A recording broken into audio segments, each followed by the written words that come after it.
அனைவருக்கும் வணக்கம். வீரபாண்டியன் மனைவி பாகம் 1 அத்தியாயங்கள் 19 மற்றும் 20. மண்ணின் அழுகல் வாசனை தேவியின் மென்மையான நெஞ்சை துளைத்தது.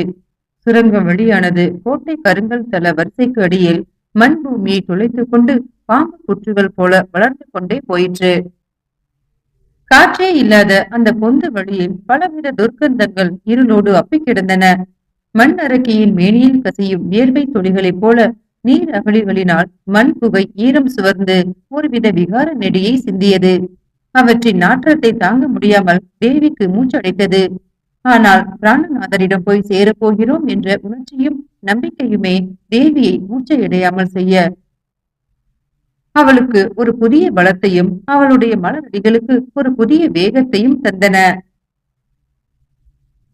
குங்கிலிய கலைய நாயனாருக்கும் அது வந்த பாதைதான் என்றாலும் குகைக்குள் குகையாக செல்லும் அந்த கரடு முரடான பாதையில் கால்கள் தடுமாறின. அவரது கையில் இருந்த திரி விளக்கின் சிறு வெளிச்சம் பாதாள இருளை விழுங்க முடியாமல் திணறியது. திரி வெளிச்சத்தின் ஆட்டத்தில் அவரது நெஞ்சின் நடுக்கமும் தெரிந்தது. அவரை அறியாமலே அவரது விழிகளில் ஒருவித பீதியும் துயரமும் குடிக்கொண்டிருந்தன. நாதன் தாள் வாழ்க, நமச்சிவாயும் வாழ்க என்று அடிக்கொரு தரம் தன் உதட்டுக்குள் முணுமுணுத்த வண்ணமே நடந்தார். அவர் பெட்டகத்தின் பெரும் பகுதியை தம் முதுகில் சுமந்து வந்தார் என்றாலும் அதன் மற்றொரு பகுதியை தூக்கி வந்த தேவியின் மெல்லிய கைகள் செந்தாமரைகளாக சிவந்து விட்டன. ஆனால் அந்த பெட்டகத்திற்குள் தேவார சுவடிகளுக்கு அடியில் வீரபாண்டியரின் பாலகுமாரன் மறைந்திருக்கிறான் என்ற தாய்மை பாசம்தான் தேவியின் பலவீனமான கைகளுக்கு பலம் தந்தது. உருவம் தெரியாத அந்த பாதாள இருளை விட்டு எப்போது உலகின் வெளிச்சத்திற்கு வருவோம் என்ற உணர்ச்சி அவர்கள் இருவருக்கும் மேலோங்கியது. சுரங்க பாதையோ முடிவற்றதாக நெளிந்து நெளிந்து சென்று கொண்டே இருந்தது. பூமி பிளந்து ஸ்ரீ ராமபிரானின் கைகளுக்கு எட்டாத தொலைவில் பூமியின் வயிற்றுக்குள் மறைந்து போன சீதா தேவியை போல ஒரு பிரமை வீரபாண்டியன் தேவிக்கு உண்டாயிற்று. தாயே, உன் தேகம் நடுங்குகிறது.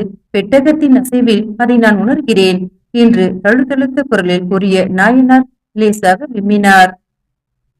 தேவியின் விம்மலில் மறுச்சி துணித்தது. நாயனாரே, என் வாழ்நாளில் இப்போதுதான் பீதி என்ற உணர்ச்சியை முதலாக அனுபவிக்கிறேன்.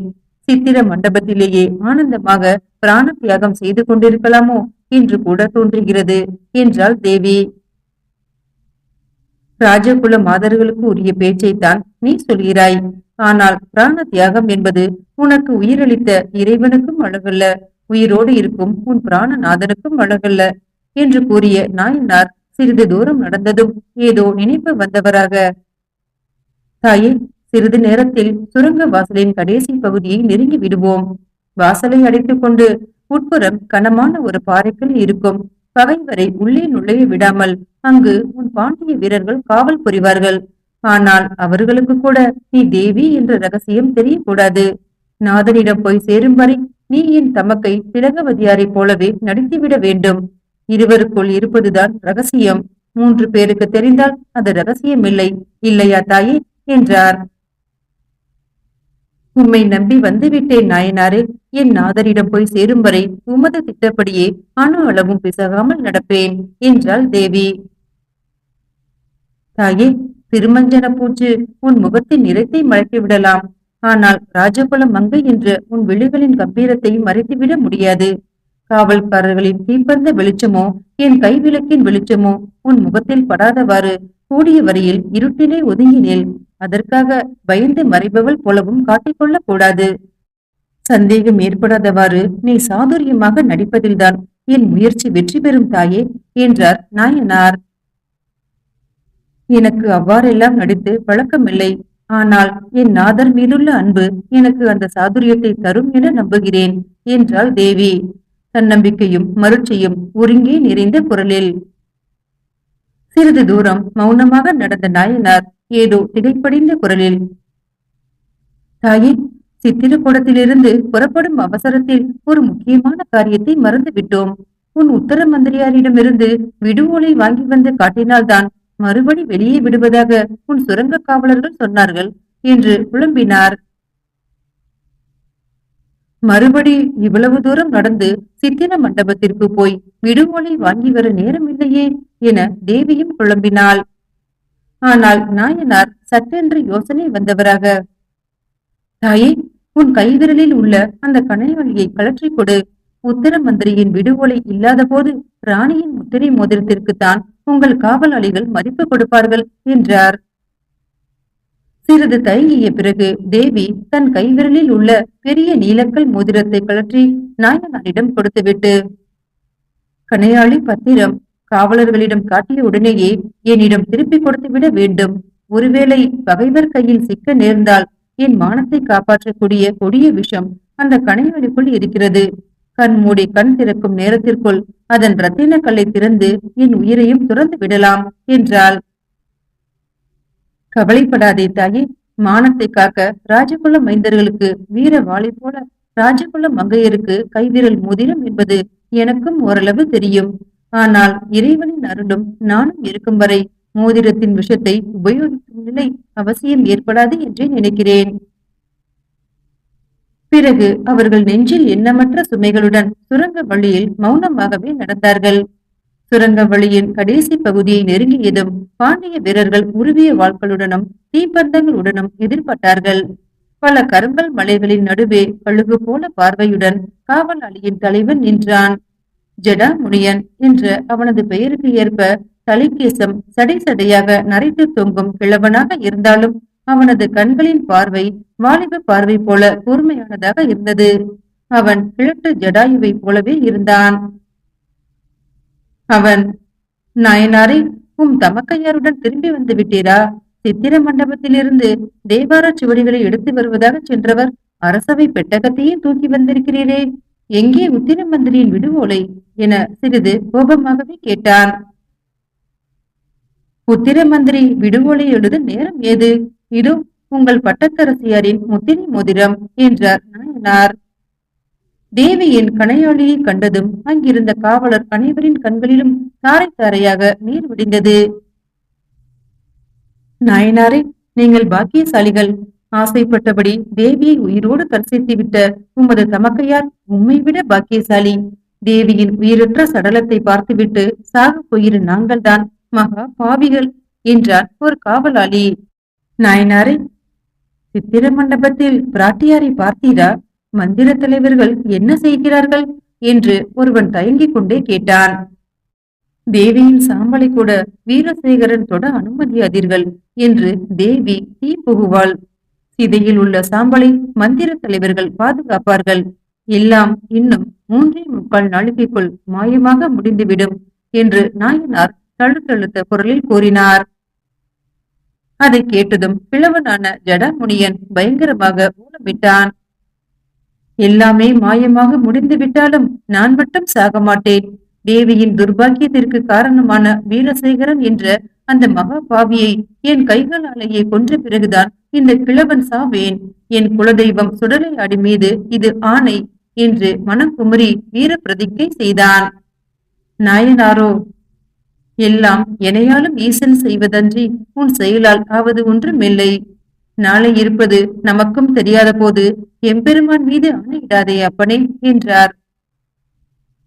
ஜடாமுனியனும் கழுகு பார்வையுடன் புல்லரித்து நின்றவனாக, நாளை சாக போகும் கிழவன்தான் நான். ஆனால் வீரசேகரனை கொன்றால் ஒழிய என் உயிர் போகாது. அவன் உயிர் என் கழுகு பார்வையிலிருந்து தப்பவும் முடியாது. அரக்கர்களை கொன்று யமுனுக்கு விருந்தளிப்பேன் என குமுறிய அந்த கிழட்டு ஜடாயு நான் என்று வாலிபனை போல சபதம் கூறினான். உனக்கு எம்பெருமான் துணை புரிவானாக என்று நாயனார் கூறிவிட்டு ஒரு ஆழ்ந்த பெருமூச்சுடன், உங்கள் வீரபாண்டிய சக்கரவர்த்திகளுக்கு தேவியிடமிருந்து கடைசி செய்தி கொண்டு போகிறேன். சீக்கிரம் சுரங்க வாசலின் பாறைக்கல்லை அகற்றி எங்களுக்கு வழிவிடுங்கள் என்றார். பாறைக்கல் அகற்றப்பட்டு நாயனாரும் தேவியும் சுரங்க வாசலுக்குள் நுழைந்து மற்றொரு சுரங்கத்திற்குள் வந்து சிறிது தூரம் நடந்ததும் தேவியை நோக்கி நாயனார், திலகவதி, உன் பாண்டிய காவலர்களின் எல்லையை கடந்து விட்டோம். இனி உன் பகைவர்களான சோழிய காவலர்களின் எல்லைக்கு வரப்போகிறோம். இன்னும் சிறிது தூரம் நடந்தால் கோட்டை மதில்களுக்கு அப்பால் பலாமர புதர் மறைவில் உள்ள சுரங்க துவாரத்திற்கு ஏறும் படிகள் வரும். குறுகலான சுரங்கப்படிகளில் பெட்டகத்தை தூக்கி கொண்டு மிகவும் ஜாக்கிரதையாக ஏற வேண்டும். வெளியேறும் துவாரம் குறுகலானதால் பெட்டகம் அதற்குள் நுழையுமா என ஐயுறுகிறேன். துவாரத்தை பெரிதுபடுத்த வேண்டிய சிரமமும் நேர விரயமும் ஏற்படலாம். அதற்குள் பொழுது விடிந்து விடாமல் இருக்க வேண்டும். இருட்டிலேயே இளையான்குடி மாரநாயனார் மாளிகைக்கு போய் அவரிடமிருந்து மூடு வண்டியை பெற்று விரைந்து போக வேண்டும் தாயே.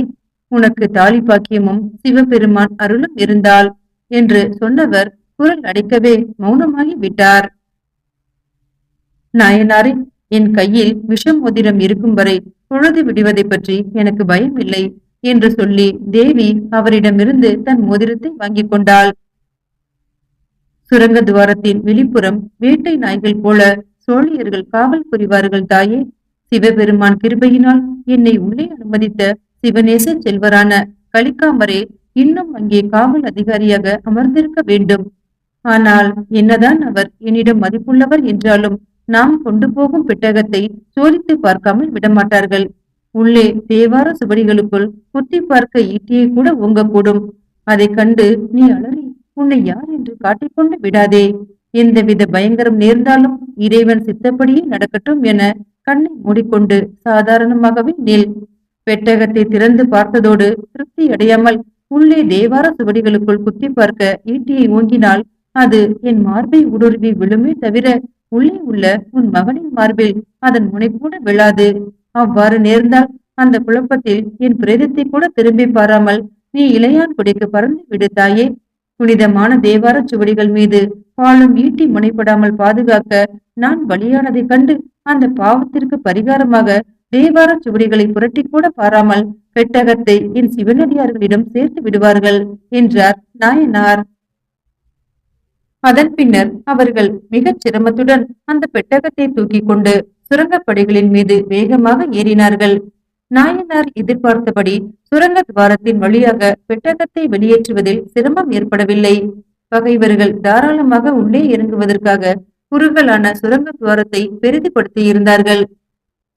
சுரங்கத்தின் வழியாக வெளியேற தயங்கி நின்ற நாயனார் மெல்ல தம் பின்புறமுள்ள தேவியை திரும்பி பார்த்தார். அவளது முகத்தில் பயம் நிழலாடியது.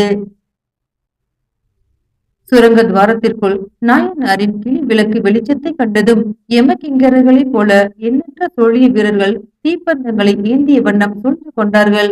அவர்களில் ஒருவன் தன் உடைவாளை உருவி சுரங்க துவாரத்தை நோக்கி நீட்டிக்கொண்டே யாரது என அதிபயங்கரமாக கேட்டான்.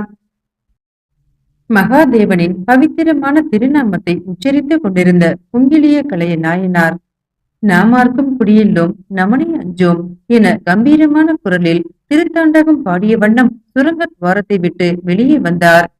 தேவியோ ஒரு கணம் செயலற்று நின்று விட்டாள். துறவினி போல திலகவதியார் வேடத்தில் மறைந்திருக்கிறோம் என்ற தைரியம் இருந்தாலும் பகைவர்களின் தீப்பந்த வெளிச்சத்தை கண்டதும் அவளது மெல்லிய தேகம் நடுங்கியது. பிடியா இருளில் தன்னை வீசிவிட்டது போன்ற பிரமையும் உண்டாயிற்று. நாயனார் அவளை நோக்கி, திலகவதி, வா தாயே, நமச்சிவாயம் படைத்த உயிர்களை மண்ணாசை படைத்தவர்கள் நமனுக்காக நாசப்படுத்தி இருக்கும் போர்க்களத்தை பார். மறுபடியும் இந்த இரத்த பூமியை மிதிக்க மறுகிறாயா? வந்த வழியே தான் போகிறோம் தாயே, எல்லோருக்கும் அதுதான் வழி, வா தாயே என்றார். தேவிக்கோ தன் படை வீரர்கள் பிண மலைகளாக குவிந்து கிடப்பதையும் பகைவர்கள் வெற்றி களியாட்டத்தில் ஆழ்ந்து கிடப்பதையும் யானைகளின் அருந்த தும்பிக்கைகளின் நடுவிலே குதிரைகள் குற்றுயிராக கிடப்பதையும் தன் கண்களால் பார்க்கவே மனம் கூசியது. தேவி கண்ணை மூடிக்கொண்டு தீப்பந்த வெளிச்சம் தன் முகத்தில் விழாதபடிக்கு பெட்டகத்தின் நிழலில் ஒதுங்கியவளாக ஒரு சோழிய வீரனின் ஈட்டி முனை அருகில் தன் மார்பை இருக்கும்படி நின்று கொண்டாள். பகைவர்களான காவலர்கள் தன்னை இனம் கண்டு கொண்டு விட்டால் அந்த ஈட்டி முனையில் விழுந்து எக்கணமும் பிராண தியாகம் செய்து கொள்ள தயாராகவே நின்றாள். நாயனார் எதிர்பார்த்தபடியே சிவபெருமானின் கிருபையினால் அவரை உள்ளே அனுமதித்த சிவநேச செல்வரான கலிக்காமரே இன்னும் காவலுக்கு தலைமையாக அங்கு அமர்ந்திருந்தார். அவர் ஆனந்தத்தால் முகம் மலர்ந்தவராக, சிவனடியாரே, தமக்கையார் திலகவதியாருடன் திரும்பி வந்து விட்டேரா? உங்கள் வருகைக்காகவே இன்னும் நான் உறங்காமல் இங்கே காத்திருக்கிறேன். பகைவர்களின் சுரங்க வழிக்குள் போனீர்களே, உள்ளே உங்களுக்கு என்ன ஆபத்தோ என்று பயந்தேன். ஏனெனில் உள்ளே இருக்கும் வீரபாண்டியன் ஆட்களில் பெரும்பாலானவர் பகிரங்கமாகவோ மறைமுகமாகவோ புத்த மதத்தை அனுஷ்டிப்பவர்கள் என்றார். புத்த மதத்தவர்களும் நம் சைவர்களைப் போலவே பொல்லா விரதிகள்தாம். அன்பை ஆராதிப்பவர்கள் தாம். என்னை சிறையில் அடைத்து வாட்டிய உங்கள் கிராதகன் வீரசேகரனின் வைஷ்ணவ மதத்தைக் கண்டு மருள்வது போல புத்த மதத்தைக் கண்டு நான் மருள்வதில்லை என்றார் நாயனார். அதை கேட்ட அங்கு இருந்தவர்களில் வைஷ்ணவரான ஒரு சோழிய அதிகாரி, குங்குமசாமியாரே, சோழியர்களின் இந்த மாபெரும் வெற்றிக்கு காரணமானவன் வீரசேகரன். இன்னொரு முறை அவனை வலித்தீரானால் உமது சிவபெருமானே கைலாயத்திலிருந்து இறங்கி வந்து தடுத்தாலும் உம் நாவை துண்டிக்காமல் விடேன் என்றான். செய் அப்பனே செய். உங்கள் காவல்படை அதிகாரி ஏகவாசகவான கோவரசர் இன்னும் இறந்து விடவும் இல்லை, சிவ மதத்திலிருந்து மதம் மாறிவிடவும் இல்லை, என் மீதுள்ள மதிப்பை மறந்து விடவும் இல்லை. சிவனடியாரின் மேனி மீது ஒரு வைஷ்ணவனின் சுண்டு விரல் நுனி பட்டாலும் வைணவர்களின் இரத்தத்தால் அந்த பாவத்தை கழுவி விடுவார் என்றார் நாயனார். கலிகாமர் அவரை நோக்கி ஆவல் ததும்பும் குரலில், நாயனாரே, உள்ளே சித்திர மண்டபத்தில் வீரபாண்டியின் மனைவியை பார்த்தீரா? மந்திர தலைவர்கள் என்ன செய்கிறார்கள்? பிராட்டியார் திரைலோக்கிய முழுதுடையால் ஏன் வாளேந்தி போர்க்களத்திற்கு வரவில்லையாம் என கேட்டார். உங்கள் வீரசேகரன் உயிரோடு சிறைப்பிடிப்பதாக சபதம் ஒன்று செய்திராவிட்டால் பிராட்டியார் போர்க்களத்தில் உங்கள் கைவரிசைகளை காண வந்திருப்பாள் என்றார் நாயனார். இப்போது சித்திர மண்டபத்தில் பதுங்கிய வீரபாண்டியன் மனைவி என்ன நிலையில் இருக்கிறாள் என்று ஒரு சோழியன் கேட்டான். வீரபாண்டியன் மனைவி தீப்பாய்ந்து சிவ பதவி அடைந்து விட்டாள். அந்த புனிதவதியின் சாம்பலை கூட உங்கள் பாவி வீரசேகரன் தொடவிடக் கூடாது என்று மந்திர தலைவர்கள் எல்லாம் சிதையை காவல் புரிகிறார்கள் என்றார் நாயனார். அதை கேட்ட அங்கிருந்த சோழிய காவலர் அனைவருமே திடுக்கிட்டார்கள். அவர்களின் வெற்றி பிரதாப முகங்கள் வாடி ஊம்பின. சிவநேசரான கலிகாமரோ ஆழ்ந்த துயர் உற்றவராக, நாயனாரே, வீரபாண்டியன் மனைவி சாம்பலான செய்தியை உமது வாயாலேயே எங்கள் குலோத்துங்க சோழ சக்கரவர்த்திகளிடம் சொல்வீரானால் வெற்றி பெற்று வரும் வீரசேகரனுக்கு தம் கையால் வீரமாலை சூடுவதற்கு பதிலாக கையாலேயே அவனுக்கு கொலை தண்டனை நிறைவேற்றும் பொறுப்பை தருவார். வீரசேகரின் வெற்றி கீதத்தில் தேவியின் சாவே அவனுக்கு மரண வாக்கு மூலம் எழுதிவிட்டது என்றார். வைஷ்ணவ அதிகாரியோ துயரின் நடுவே வெகுண்டு எழுந்தவனாக, சிவனடியாரே, தேவார சுவடிகளை எடுத்து வருவதாக சென்றீர். உள்ளே இருந்து ஒரு பெட்டகத்தை கொண்டு வந்திருக்கிறீரே, அந்த பெட்டகத்தை சோதித்து பார்க்க வேண்டும் என்று கத்தினான். சிவநேசரான கலிகாமரும், தேவார சுவடிகள் எங்கே? பெட்டகத்திற்குள் என்ன இருக்கிறது? உள்ளே சென்ற உமது நோக்கம் நிறைவேறிவிட்டதா என கேட்டார். அதற்கு நாயனார், இறைவன் திருவுள்ள சித்தம் இருந்தால் இதுதான் நிறைவேறாது. பெட்டகம் நிறைய எண்ணற்ற பழம் பெரும் சுவடிகள் கிடைத்தன என்று பெட்டகத்தை திறந்து காட்டியவர். ஆனால் அவ்வளவு சுவடிகளும் பழுதாகி நைந்து கிளமாகி கலைந்து கிடக்கின்றன.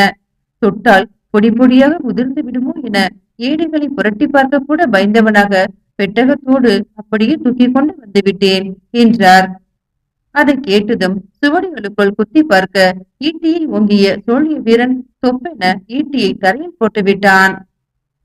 அப்போது குதிரை ஒன்று கணைக்கும் சப்தம் கேட்கவே நாயனார் அந்த திசையில் திரும்பி பார்த்தார்.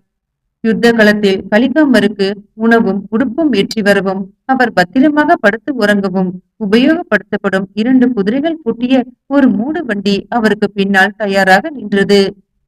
நாயனார் மெல்ல கலிகாமரை நோக்கி, இந்த தேவார சுவடுகளை தரிசிப்பதற்காக குன்றக்குடியில் என் சிவனடியார்கள் கூட்டம் காத்திருக்கும். இனி இந்த பெட்டகத்தை எங்களால் சுமந்து செல்ல முடியாது. திலகவதியாரால் இனி ஓர் அடி கூட நடக்க முடியாது என்று சொல்லி வந்தவர் கலிகாமரின் முகத்தை நிமிர்த்தி அவரது தாடையை பிடித்து கெஞ்சியவராக, சிவகாரியமாக உம்மிடம் ஒரு உதவி கேட்கலாமா என கேட்டார். பெட்டகத்தையும் உமது தமக்கையாரையும் ஏற்றிச் செல்ல என்னுடைய மூடு வண்டியை கேட்கிறீரா என வெடுக்கென கேட்டார் கலிகாமர். ஆமாம், தேவார சுவடிகளை திருமுறைகளாக தொகுத்து நம்பியாண்டார் நம்பி பெற்ற சிவ புண்ணியம் உமக்கும் கிடைக்கும். நான் சிவகாரியமாக உம்மிடம் அதிகமாக ஒன்றும் கேட்டுவிடவில்லை.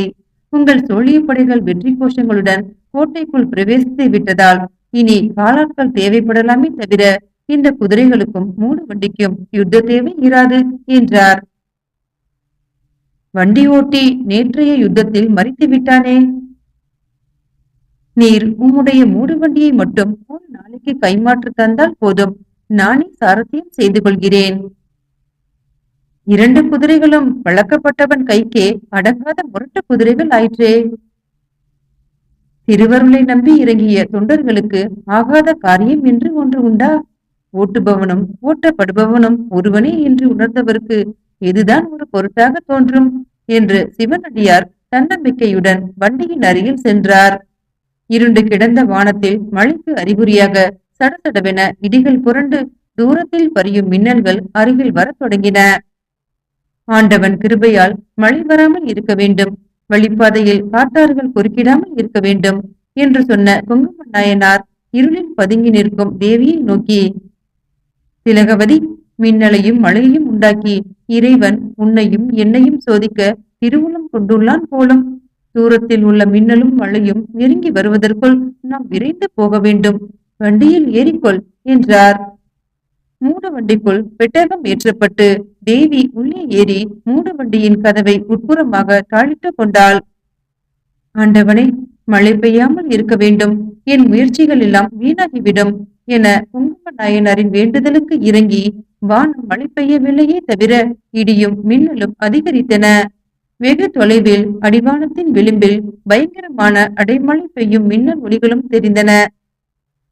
கலிக்காமரை நோக்கி ஒரு பெரிய கும்பிடு போட்டு நாயனார் அந்த மூடு வண்டியின் முன்னால் உள்ள சாரதி தட்டில் ஏறி அமர்ந்தார். நமச்சிவாயும் வாழ்க என நாயனார் குதிரைகளின் கடிவாளத்தை ஒரு கையால் பிடித்துக் கொண்டு இன்னொரு கையில் சவுக்கை எடுத்ததுமே குதிரைகள் இரண்டும் 4 கால் பாய்ச்சலில் கிளம்பின.